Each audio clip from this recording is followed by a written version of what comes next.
คนบ่เคยเข้าป่าบ่ฮู้จักอารมณ์ความรู้สึกอยู่ในป่าดอก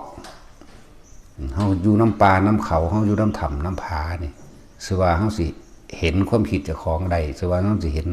ความรู้สึกอันพอใจบ่พอใจความรู้สึกอันหวาดกลัววิตกกังวลนั่นนี่ได้แหละ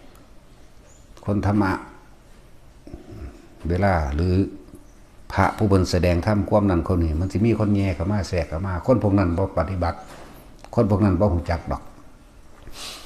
นั่นแหละเขาบ่เคยเข้าป่าเขาบ่เคยอยู่ผู้เดียวเขาบ่เคยอดทดลองอดเขาบ่เคยเดินจงกรมข้ามมือข้ามคืน2 มื้อ3 คืนเขาบ่เคย